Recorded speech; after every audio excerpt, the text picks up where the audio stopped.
Hi dear students, welcome to exam oriented classes for SSLC second language English. This is ME Emoji. ಆತ್ಮೀಯ ವಿದ್ಯಾರ್ಥಿಗಳೇ, ನಿಮ್ಮ ಎಕ್ಸಾಮ್ದಲ್ಲಿ infinitive ಮೇಲೆ ಒಂದು ಪ್ರಶ್ನೆ 100% ಇರ್ತದೆ. ಇನ್ಫಿನಿಟಿವ್ ಮೇಲೆ ಯಾವ ರೀತಿ ಪ್ರಶ್ನೆ ಕೇಳ್ತಾರೆ ಅಂತ ನೋಡ್ರಿ ಇಲ್ಲಿ. Identify the infinitive in the sentence. ನಿಮಗೆ ಒಂದು ವಾಕ್ಯವನ್ನು ಕೊಟ್ಟಿರ್ತಾರೆ, ಆ ವಾಕ್ಯದಲ್ಲಿರುವಂತಹ ಇನ್ಫಿನಿಟಿವ್ ವರ್ಡ್ ಯಾವುದಿದೆ, ವರ್ಬ್ ಯಾವುದಿದೆ ಅದನ್ನು ನಾವು ಐಡೆಂಟಿಫೈ ಮಾಡಬೇಕು. ಈ ಕ್ವಶನ್ ನಿಮಗೆ ಗ್ಯಾರಂಟಿ ಕ್ವಶನ್.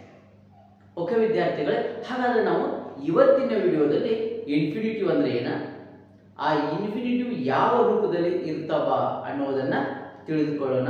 ಇಷ್ಟನ್ನು ನೀವು ತಿಳ್ಕೊಂಡ್ರೆ ಸಾಕು, ಆರಾಮಾಗಿ easily you can write the answer for this question. Okay, ತಿಳ್ಕೊಳ್ಳೋಣ. ವಿದ್ಯಾರ್ಥಿಗಳೇ, ನಾವು ನಾನ್ ಫೈನೈಟ್ ವರ್ಬ್ ಮೇಲೆ ಆಲ್ರೆಡಿ ಒಂದು ವಿಡಿಯೋನ ಮಾಡಿದ್ದೀವಿ. ಯಾರಾದರೂ ನೇರವಾಗಿ ಈ ವಿಡಿಯೋನ ನೋಡ್ತಾ ಇದ್ದರೆ ದಯವಿಟ್ಟು ನೀವು ನಮ್ಮ ಪ್ಲೇಲಿಸ್ಟ್ ಅಲ್ಲಿರುವಂತಹ ನಾನ್ ಫೈನೈಟ್ ವರ್ಬ್ ಬಗ್ಗೆ ಇರುವಂತಹ ಆ ವಿಡಿಯೋವನ್ನು ಚೆನ್ನಾಗಿ ಕಲ್ಕೊಡ್ರಿ. ಅದರಲ್ಲಿ ಇನ್ಫಿನಿಟಿವ್ ಬಗ್ಗೆ ಕೂಡ ವಿವರಣೆಯನ್ನು ನೀಡಲಾಗಿದೆ. Then you come to this video. Okay, ಹಾಗಾದರೆ ಇನ್ಫಿನಿಟಿವ್ ಅಂದ್ರೆ ಏನು? ನಾವು ಗೊತ್ತಿದೆ ನಮಗೆ, ವರ್ಬ್ ಅನ್ನೋದು ಆಕ್ಷನ್ ಅನ್ನು ತೋರಿಸ್ತದ. ಒಂದು ವಾಕ್ಯದಲ್ಲಿ ಕ್ರಿಯೆಯನ್ನು ಸೂಚಿಸುವಂತಹ ಪದ ವರ್ಬ್ ಆಗಿರ್ತದೆ. ಆದರೆ ಅದೇ ವರ್ಬ್ ಆಸ್ ಅ ನೌನ್ ಆಗಿ ಕೂಡ ಬಳಕೆ ಆಗ್ತದೆ. That can function as a noun and that can function as an adjective, that can function as an adverb. As a noun ಆಗಿ ಕೂಡ ಬಳಕೆ ಆಗ್ತದ, ಅಡ್ಜೆಕ್ಟಿವ್ ಆಗಿ ಕೂಡ ಬಳಕೆ ಆಗ್ತದ, ಅಡ್ವರ್ಬ್ ಕೂಡ ಆಗಿ ಬಳಕೆ ಆಗ್ತದ. ಅಂತ ವರ್ಬ್ ಅನ್ನು ನಾವು ನಾನ್ ಫೈನೈಟ್ ವರ್ಬ್ ಅಂತ ಕರಿತೀವಿ. ನಾನ್ ಫೈನೈಟ್ ಅಲ್ಲಿ ಇನ್ಫಿನಿಟಿವ್ ಕೂಡ ಒಂದು. ಓಕೆ, ಈ ಇನ್ಫಿನಿಟಿವ್ ನಲ್ಲಿ ಮಕ್ಕಳೇ ಎರಡು ರೀತಿಯ ಇನ್ಫಿನಿಟಿವ್ಗಳನ್ನು ನಾವು ಕಾಣಬಹುದು. ಒಂದು ಟು ಇನ್ಫಿನಿಟಿವ್, ಇನ್ನೊಂದು ಬೇರ್ infinitive.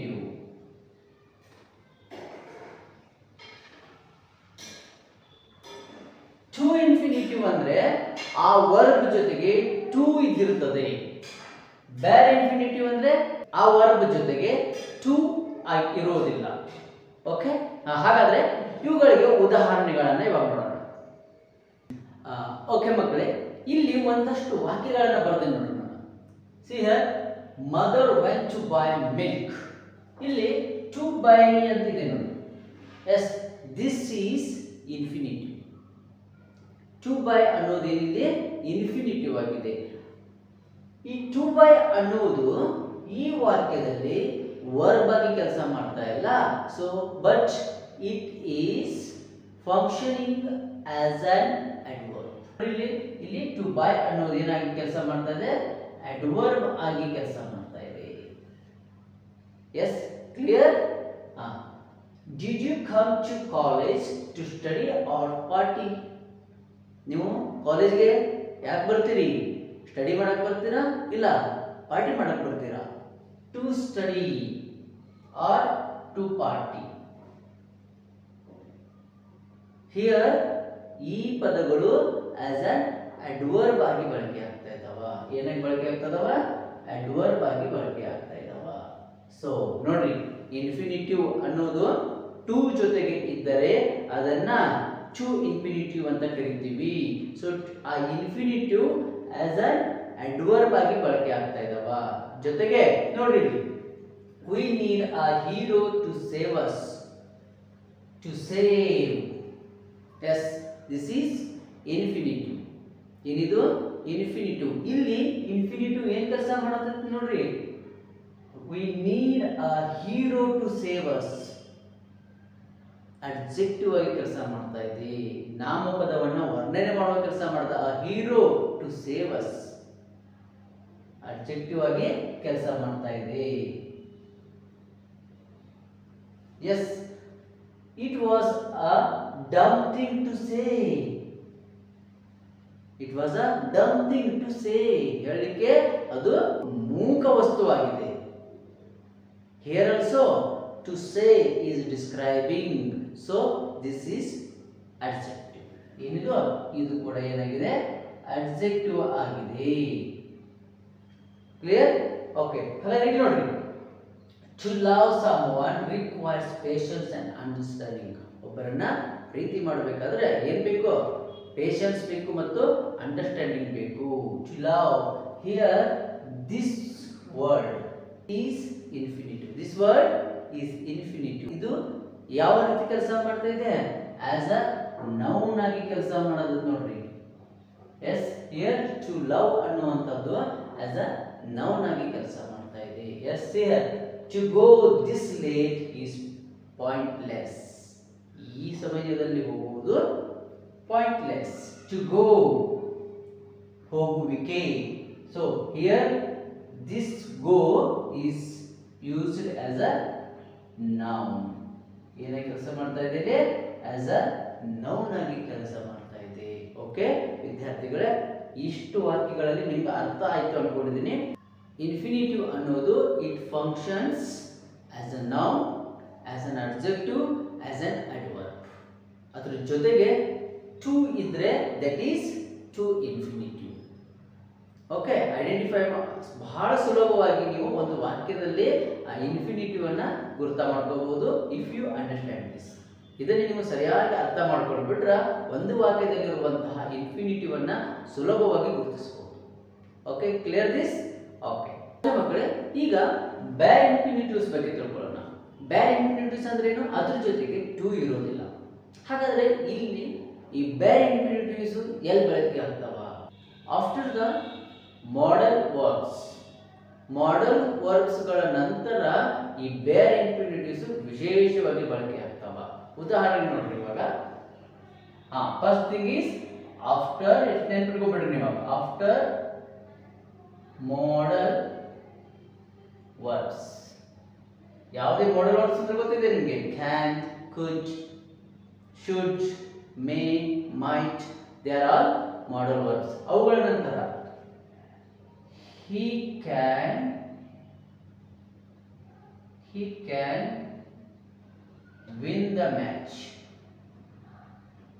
See here, this win is bare infinitive. Here verb is can. Can ಅನ್ನೋದು ಪೂರ್ಣ ಕ್ರಿಯಾಪದದ ಕಾರ್ಯವನ್ನು ನಿರ್ವಹಣೆ ಮಾಡ್ತಾ ಇದೆ. But win is a infinitive. ಗೊತ್ತಾಗ್ತದಲ್ಲ? Then she could speak English. She could speak English. Speak ಅನ್ನುವಂಥದ್ದು here infinitive. ಇಲ್ಲಿ could ಅನ್ನುವಂಥದ್ದು ಪೂರ್ಣ ಕ್ರಿಯಾಪದದ ಕಾರ್ಯವನ್ನು ನಿರ್ವಹಣೆ ಮಾಡ್ತಾ ಇದೆ. So after any modal verbs ಬಳಕೆ ಆಗುವಂತಹ ವರ್ಬ್ಗಳು ಯಾವಾಗಲೂ ಏನಾಗಿರ್ತಾವ? ಇನ್ಫಿನಿಟಿವ್ ಆಗಿರ್ತಾವ. ನೆನಪಿಟ್ಕೊಂಡ್ರೆ that is bare infinitive. Clear? Okay. ಇನ್ನ ಈ ಬೇರ್ ಇನ್ಫಿನಿಟಿವ್ಸ್ ಮತ್ತೆ ಬಳಕೆ ಆಗ್ತಾವ? After the perception verbs. After perception verbs. Perception verbs. Perceptions verbs ಅಂದ್ರೆ S, see, feel, as hear, ಈ ತರದ ವರ್ಬ್ಸ್ಗಳು ಪರ್ಸೆಪ್ಷನ್ ವರ್ಬ್ ಆಗಿರ್ತಾವ. ಆ ತರದ ವರ್ಬ್ಗಳ ನಂತರ ಬಳಕೆಯಾಗುವಂತದ್ದು ಇನ್ಫಿನಿಟಿವ್ಸ್ ಯಾವಾಗಲೂ ಬೇರ್ ಇನ್ಫಿನಿಟಿವ್ಸ್ ಬಳಕೆ ಆಗ್ತದ. ನಿಮಗೆ ಗೊತ್ತಿರಲಿ, ಈ ಬೇರ್ ಇನ್ಫಿನಿಟಿವ್ಸ್ ಅಷ್ಟಾಗಿ ನಾವು ವಾಕ್ಯಗಳಲ್ಲಿ ಬಳಕೆ ಮಾಡೋದಿಲ್ಲ. ಟು ಇನ್ಫಿನಿಟಿವ್ಸ್ ಹೆಚ್ಚಾಗಿ ಬಳಕೆ ಆಗುವುದು. ಓಕೆ, ನೋಡ್ರಿ ಇಲ್ಲಿ ಎರಡು ವಾಕ್ಯಗಳನ್ನು ಬರೆದು ನೋಡ್ರಿ. I heard the car arrive before I saw it. I heard the car arrive before I saw it. ಅದು ನೋಡೋಕ್ಕಿಂತ ಮುಂಚೆ ಅದರ ಬರುವಿಕೆಯನ್ನ ನಾನು ಕೇಳಿದ್ದೆ, ಅದರ ಸೌಂಡ್ ಕೇಳಿದ್ದೆ ಅಂತ. So this arrive is bare infinitive here. Okay, next they fetch the ant crowd on their arm. Yes, here the crowd is bare infinitive. ಗೊತ್ತಾಗ್ತದಲ್ಲ? Okay okay ವಿದ್ಯಾರ್ಥಿಗಳೇ, ನೀವು ಈ ಇನ್ಫಿನಿಟಿವ್ ನಲ್ಲಿ ಟು ಇನ್ಫಿನಿಟಿವ್ಸ್ ಯಾವ ರೀತಿ ಇರ್ತಾವ, ಬೇರೆ ಇನ್ಫಿನಿಟಿವ್ಸ್ ಯಾವ ರೀತಿ ಇರ್ತಾವ ಅನ್ನೋದನ್ನ ಅರ್ಥ ಆಯ್ತು ಅನ್ಕೊಳ್ತೀನಿ. ಓಕೆ ಮಕ್ಕಳೇ, ಈಗ ನಿಮ್ಮ ಎಕ್ಸಾಮ್ದಲ್ಲಿ ಯಾವ ರೀತಿ ಕ್ವಶನ್ ಕೇಳ್ತಾರಲ್ಲ, let's come to the points. Okay, ನೋಡ್ರಿ, identify the infinitive in the sentence. ಈ ರೀತಿ ನಿಮ್ಗೆ ವಿಶೇಷವಾಗಿ ಏನು ಮಾಡ್ತಾರಪ್ಪ ಅಂದ್ರೆ ಒಂದು ಕನ್ವರ್ಸೇಷನ್ ಕೊಟ್ಟಿರ್ತಾರ. ಆ ಕನ್ವರ್ಸೇಷನ್ದಲ್ಲಿ ಒಂದು ವಾಕ್ಯದಲ್ಲಿ ಈ ಇನ್ಫಿನಿಟಿವ್ ಅನ್ನ ಬಳಕೆ ಮಾಡಿರ್ತಾರ. ಆ ಇನ್ಫಿನಿಟಿವ್ ಅನ್ನ ನಾವೇನ್ ಮಾಡಬೇಕು, ಐಡೆಂಟಿಫೈ ಮಾಡಬೇಕು. ಓಕೆ, ಸಿ ಹಿಯರ್, ನಾನು ಜಸ್ಟ್ ಒಂದು ಸೆಂಟೆನ್ಸ್ ಅನ್ನ ತೆಗೆದುಕೊಂಡಿನಿ. ನಿಮಗೆ ಆಲ್ಮೋಸ್ಟ್ ಎಕ್ಸಾಮ್ದಲ್ಲಿ ಈ ಕ್ವಶನ್ ಮಲ್ಟಿಪಲ್ ಚಾಯ್ಸ್ ದಲ್ಲೇ ಇರ್ತದೆ. Okay, see here, I have a guest tonight. Prepare something good, but don't forget to make some sweet. Okay, ನೋಡ್ರಿ ಮಕ್ಕಳೇ, ಇಲ್ಲಿರುವಂತಹ ಇನ್ಫಿನಿಟಿವ್ ಯಾವುದು, ನೀವು ಐಡೆಂಟಿಫೈ ಮಾಡಿ ನೋಡೋಣ. Yes, to make. ನೋಡಿ, ಟು ಮೇಕ್ ಅನ್ನೋದೇನಿದು ಇನ್ಫಿನಿಟಿವ್. ಈ ವಾಕ್ಯದಲ್ಲಿ ಬಳಕೆಯಾಗಿರುವಂತಹ ಇನ್ಫಿನಿಟಿವ್. ಆಲ್ಮೋಸ್ಟ್ ಹಿಂದಿನ ವರ್ಷದ ಪ್ರಶ್ನೆ ಪತ್ರಿಕೆಗಳನ್ನು ನಾವು ನೋಡಿದರೆ ಈ ಟು ಇನ್ಫಿನಿಟಿವ್ ಮೇಲೆ ನಿಮಗೆ ಪ್ರಶ್ನೆಗಳನ್ನು ಕೇಳಿದಾರ, ಟು ಇನ್ಫಿನಿಟಿವ್ ಅನ್ನ ಕೊಟ್ಟಿದ್ದಾರ. ಓಕೆ, ಬಹಳ ಸುಲಭವಾದಂತಹ ಪ್ರಶ್ನೆ ಇದು. You can easily get the marks. Okay, Sachin will be waiting to meet you. ಹೇಳೋಣ. Yes, very good. To meet. To meet ಅನ್ನೋದೇನಪ್ಪ ಇಲ್ಲಿ ಇನ್ಫಿನಿಟಿವ್ ಆಗಿದೆ. Clear? Okay, next question. I would like to play games. I would like to play games. Here what is the infinitive? Yes, to play is the infinitive. That is to infinitive ಆಗಿದೆ. Okay, clear? Okay, see the next question. Ravi can lift it. S, ಈ ತರದ ಪ್ರಶ್ನೆಗಳನ್ನ ನಾನು ಹೇಳಿದ್ದೀನಿ. S, ಯಾವುದು to ಬಳಕೆ ಆಗಿಲ್ಲ, ಇಲ್ಲಿ ಟು ಬಳಕೆ ಆಗಿಲ್ಲ. ಬಟ್ ಮಾಡೆಲ್ ವರ್ಬ್ ನಂತರ ಒಂದು ವರ್ಬ್ ಬಂದರೆ ದಟ್ ಈಸ್ ಬೇರ್ ಇನ್ಫಿನಿಟಿವ್ ಆಗಿರುತ್ತದೆ. ಎಸ್, ಹಾಗಾದ್ರೆ here in this sentence lift is the infinitive. ನೆನಪಿಟ್ಕೊಳ್ಳಿ. So this is bare infinitive ಆಗಿದೆ. ಕ್ಲಿಯರ್? ಹಾಗಾದ್ರೆ ಈ ವಾಕ್ಯದಲ್ಲಿ ಲಿಫ್ಟ್ ಅನ್ನುವುದೇನು ಇನ್ಫಿನಿಟಿವ್ ಆಗಿದೆ. Okay, see the next. The water is too cold to swim in. Water is too cold to swim in. ಹಾಗಾದ್ರೆ ಈ ವಾಕ್ಯದಲ್ಲಿ ಬಳಕೆಯಾಗಿರುವಂತಹ ಇನ್ಫಿನಿಟಿವ್ ಯಾವ್ದು ನೋಡ್ರಿ? ಎಸ್, ಟು ಸ್ವಿಮ್ ಅನ್ನುವುದು ಇನ್ಫಿನಿಟಿವ್. ಓಕೆ, ಓಕೆ ವಿದ್ಯಾರ್ಥಿಗಳೇ, ಈ ರೀತಿ ಒಂದು ಕ್ವಶನ್ ನಿಮ್ಮ ಎಕ್ಸಾಮ್ದಲ್ಲಿ 100% ಬರ್ತದ. ಇನ್ಫಿನಿಟಿವ್ ಮೇಲೆ ಇರ್ತದ. ಆಲ್ಮೋಸ್ಟ್ ಏನ್ ಮಾಡಿರ್ತಾರಪ್ಪ ಅಂದ್ರೆ ಟು ಇನ್ಫಿನಿಟಿವ್ ಮೇಲೆ ಕೇಳಿರ್ತಾರ. ಮಿಸ್ ಮಾಡದೆ ಈ ಪ್ರಶ್ನೆಗೆ ಉತ್ತರವನ್ನ ಬರೀರಿ. Get the marks. All the best. See you in the next.